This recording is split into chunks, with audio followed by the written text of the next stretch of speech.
Hello students, welcome back to our official YouTube channel crack Bengal. আমি সোহেল, তোমাদের ইতিহাসের sir. আজকে আলোচ্য বিষয় হলো WB SSC previous years question 1999 থেকে 2012 যে সিরিজটা, সেটার মধ্যে কোনটা না 2002-এর হিস্ট্রি পিজি। তো চলো আজকের প্রথম প্রশ্ন দেখে নেওয়া যাক। মহেঞ্জোদারোর নাগরিক জীবনের কয়েকটি প্রধান বৈশিষ্ট্যের পরিচয় দাও। জন মার্শালের মতে মহেঞ্জোদারো ও হরপ্পা নগর দুটি সুচিন্তিত পরিকল্পনা অনুযায়ী নির্মিত হয়েছিল। মহেঞ্জোদারো নাগরিক জীবনের বৈশিষ্ট্য হলো উন্নত নগর পরিকল্পনা, উন্নত পয়ঃপ্রণালী, পৌর প্রশাসন, সর্বসাধারণের জন্য স্নানাগার, বৃহৎ শস্যাগার ও অপরাপর নাগরিক বৈশিষ্ট্য। পরবর্তী প্রশ্ন, মৌর্য সাম্রাজ্যের পতন কেন হয়েছিল? অশোক কর্তৃক ধর্মীয় খাতে অপরিমেয় অর্থ ব্যয়ের ফলে রাজকোষ শূন্য হয়ে পড়ে। তাছাড়া যুদ্ধনীতি পরিত্যাগ করায় সৈন্যবাহিনীর নৈপুণ্য হ্রাস পায়। এই অবস্থায় যোগ্য উত্তরাধিকারীর অভাব, প্রাদেশিক শাসনকর্তাদের বিদ্রোহ, বৈদেশিক আক্রমণ, সর্বোপরি পুষ্যমিত্র শুঙ্গের সফল অভ্যুত্থানের ফলে মৌর্য সাম্রাজ্যের পতন ঘটে। পরবর্তী প্রশ্ন, সুলতানা রাজিয়ার শাসন কেন স্থায়িত্ব অর্জনে ব্যর্থ হয়েছিল? একজন সুশাসিকা সুযোদ্ধা হওয়া সত্ত্বেও রাজিয়ার শাসন কেন স্থায়িত্ব অর্জনে ব্যর্থ হয়েছিল সে সম্পর্কে পণ্ডিত মহলে বা ঐতিহাসিক মহলে মতবিরোধ আছে। মিনহাজুর সিরাজ এবং এলফিনস্টোনের রচনা অনুযায়ী নারী সত্তা ছিল তাদের পতনের প্রধান কারণ।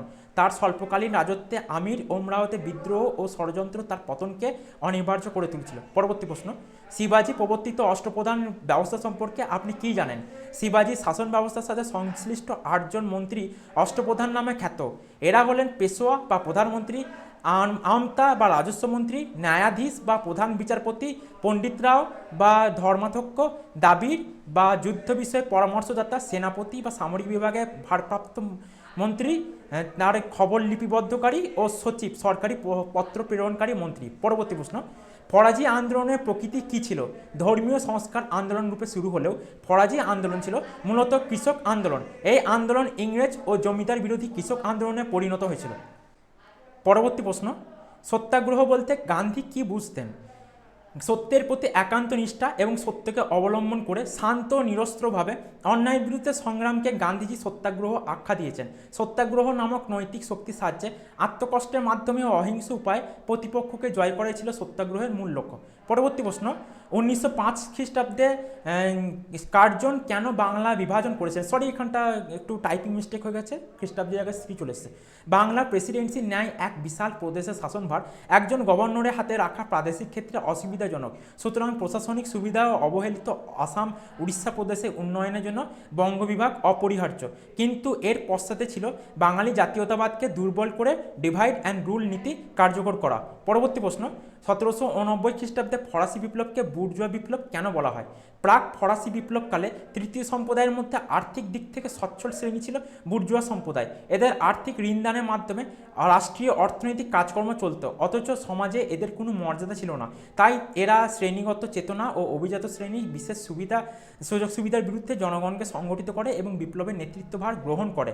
তাই অনেকে 1789 খ্রিস্টাব্দে ফরাসি বিপ্লবকে বুর্জোয়া বিপ্লব বলেছেন। পরবর্তী প্রশ্ন, নেপোলিয়ন বোনাপার্টের পতনকে তুমি কিভাবে ব্যাখ্যা করবে? নেপোলিয়ন বোনাপার্টের অত্যাধিক আত্মপ্রত্যয় ও সীমাহীন উচ্চাকাঙ্ক্ষা তার পতনকে ত্বরান্বিত করেছিল। অন্ধ অহমিকার বশবর্তী হয়ে মহাদেশীয় অবরোধ ব্যবস্থা জারি করে নিজ সাম্রাজ্যের ভিত্তি দুর্বল করে তোলে।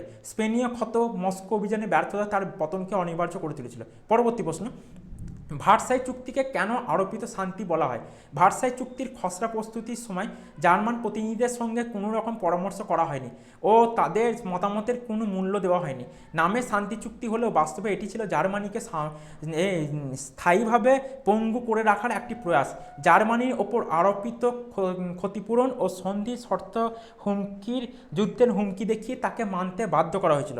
পরবর্তী প্রশ্ন, জোলভেরিন কি বা জোলভারিন কি? জোলভারিন ছিল 19 শতকে একটি শুল্ক সংঘ বা কাস্টমস ইউনিয়ন, যা 1834 সালে প্রাশিয়ার নেতৃত্বে গঠিত হয়।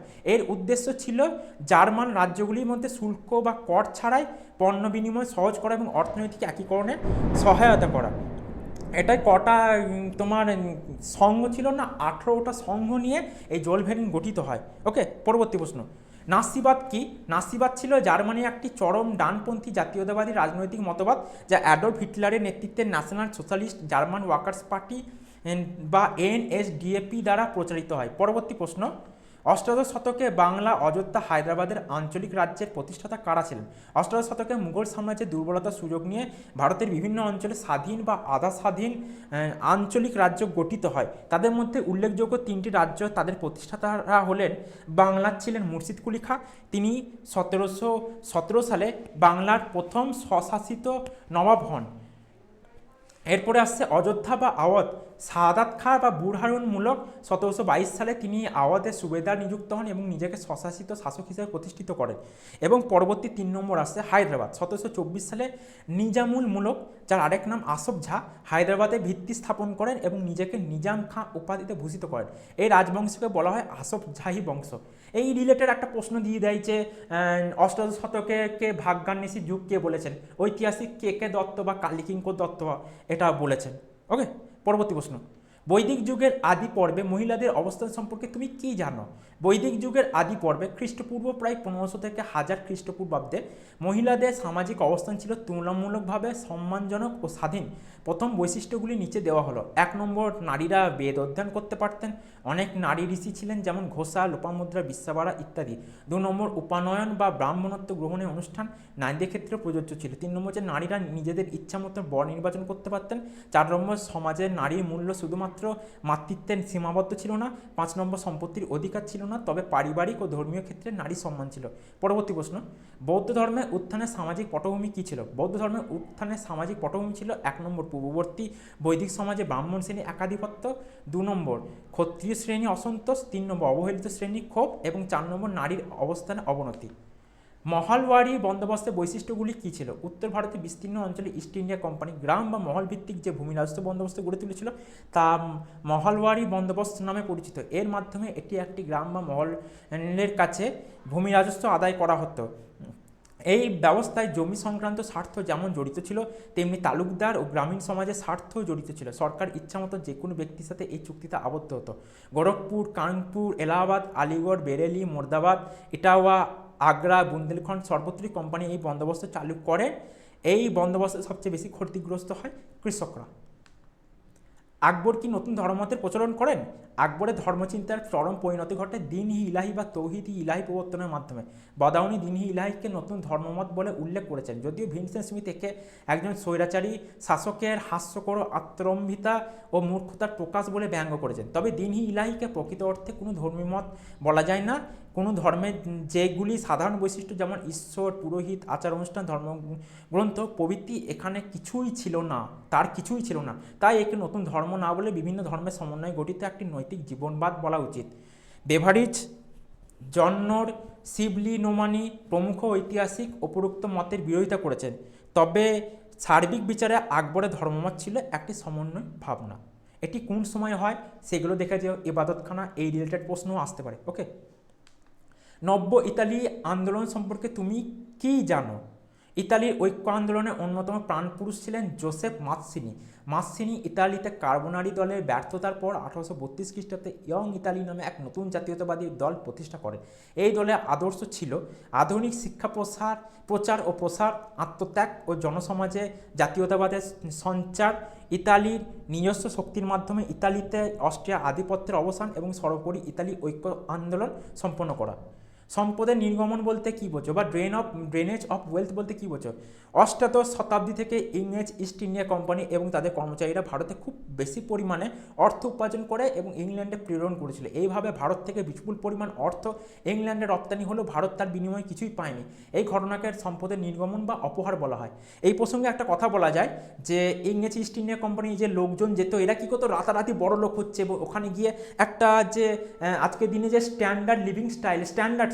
মানে আরও যে অ্যারিস্টোক্রেটিক লাইফস্টাইল, সেগুলোকে কী করতো, সেইভাবে জীবনযাপন করতো। তাই এদেরকে বলা হতো ভারতের নবাব। ওকে, যদিও ভারতের নবাব না, ব্রিটিশ লোক, কিন্তু ওদেরকে মানে ব্যঙ্গ করে বলা হতো ভারতের নবাব।